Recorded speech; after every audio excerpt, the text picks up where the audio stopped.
Area ఆసుపత్రి పూర్తయి 2 సంవత్సరాలు కావస్తా ఉంది. దాదాపు 100 పడకల ఆసుపత్రిని ఇక్కడ 34 కోట్ల రూపాయలు వెచ్చించి నిర్మాణం పూర్తి చేశారు. పూర్తయిన తర్వాత కూడా గత 2 సంవత్సరాలుగా ఈ ఆసుపత్రిని ప్రారంభించకుండా ప్రభుత్వము అధికారులు నిర్లక్ష్యం వహిస్తూ ఉన్నారు. గత ఆసుపత్రి ఇప్పటికే ఉన్న ఆసుపత్రి అది చాలా పురాతనమైంది, శిథిలావస్థకు వచ్చింది, చాలా అసౌకర్యంగా ఉంది, సమస్యలమయంగా ఉంది. ఆడున్న పేషెంట్లు ఆందోళన పడుతూ ఉన్నారు, ఎప్పుడు పెతులుడు పడుతుందని చెప్పి భయంతో ఉన్నారు. అటువంటి పరిస్థితుల్లో పూర్తయిన ఆసుపత్రిని చాలా సౌకర్యాలు దీంట్లో ఉన్నాయి. చాలా విశాలంగా దాదాపు 260 గదులతోటి ఆసుపత్రి నిర్మాణం పూర్తయింది. దీన్ని ప్రారంభించకుండా జాప్యం చేయడం సరైనది కాదు. ఇవాళ సిపిఎం పార్టీ జిల్లా అట్లాగే ఈ డివిజన్ నియోజకవర్గ పట్టణ నాయకత్వంతో కూడా వచ్చి ఇక్కడ దీన్ని పరిశీలన చేసాం. ఇక్కడ అన్ని కూడా సౌకర్యాలు ఉన్నాయి. తక్షణం దీన్ని ప్రారంభిస్తే ప్రజలకు చాలా సౌకర్యంగా ఉంటుంది ప్రభుత్వం తెలియజేస్తా ఉన్నాను. ఎందుకు ఆపుచేస్తూ ఉన్నారు పూర్తయిన దాన్ని అంటే ఇక్కడ చర్చ నడుస్తూ ఉంది. రాజకీయ కారణాలే కారణం కావచ్చు.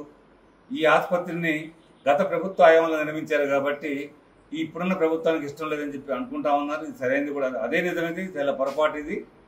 ఆ డబ్బులు గత ప్రభుత్వమైనా ఈ ప్రభుత్వమైనా ఇది గత బీఆర్ఎస్ పార్టీయో ఇప్పుడు కాంగ్రెస్ పార్టీయో కాదు. ఏ ప్రభుత్వం చేసినా ప్రజల డబ్బులతోనే చేస్తుంది అభివృద్ధి కార్యక్రమాలు. ప్రజలు రక్తం ఓడ్చి చెమట ఓడ్చి సంపాదించి కష్టపడి సంపద కూడబెట్టి ప్రభుత్వానికి ఇస్తేనే ఏ పార్టీ అయినా ప్రభుత్వాన్ని ఖర్చు పెడతాము తప్ప ఇది పార్టీల డబ్బులు కావి. అందుకనే అలాంటి చెసపిసలకు పోకుండా బట్టి విక్రమార్క గారికి విజ్ఞప్తి చేస్తూ ఉన్నాం.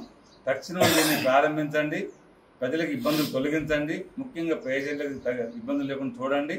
దాదాపు చుట్టుపక్కల దాదాపు 100 గ్రామాల పైగా ఈ ఆసుపత్రి పరిధిలో ఉన్నాయి. వాళ్ళందరూ కూడా చాలా ఇబ్బంది పడుతూ ఉన్నారు.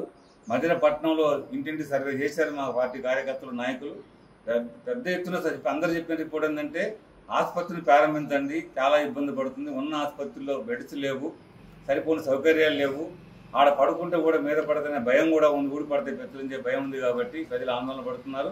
అందుకే ప్రజల బాధల్ని ప్రజల సమస్యని మన్నించి ప్రభుత్వం ఆలకించి వెంటనే ప్రారంభించాలని డిమాండ్ చేస్తున్నాం. మీరు కనుక ప్రారంభించకుండా నిర్లక్ష్యం చేస్తే దీన్ని ప్రారంభించడం కోసం ప్రభుత్వం పైన అధికారులపైన ఒత్తిడి పట్టు రావడం కోసం సిపిఎం పార్టీ దశల వారీగా ఆందోళన కార్యక్రమం చేస్తామని చెప్పి ప్రభుత్వం తెలియజేస్తా ఉన్నాం. ఇక్కడ ఆసుపత్రి ఉండాలని చెప్పి 100 పడకల ఆసుపత్రి కావాలని చెప్పేసి దివంగత మాజీ శాసనసభ్యులు కామ్రేడ్ బోడిపూడి వెంకటేశ్వరరావు గారు ఎమ్మెల్యే ఉన్న దగ్గర నుంచి ఆ ప్రయత్నాలు ప్రారంభించాం. మా సిపిఎం పార్టీ శాసనసభ్యులు దీనికోసం నిరవధికంగా ప్రయత్నం చేస్తూ వచ్చారు.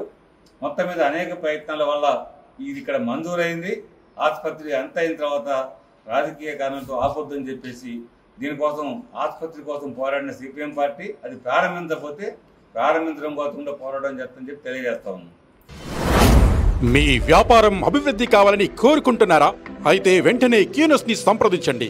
Schools, colleges, banks, shops, office promotions, land promotions, political promotions, restaurant promotions, hospital promotions, పుట్టినరోజు వేడుకలు, శుభకార్యాలు, వ్యాపారాలు ఏవైనా, సందర్భం ఏదైనా ఇప్పుడే క్యూనస్ ద్వారా తెలియజేయండి. మీ వ్యాపారాన్ని అభివృద్ధి చేసుకోండి.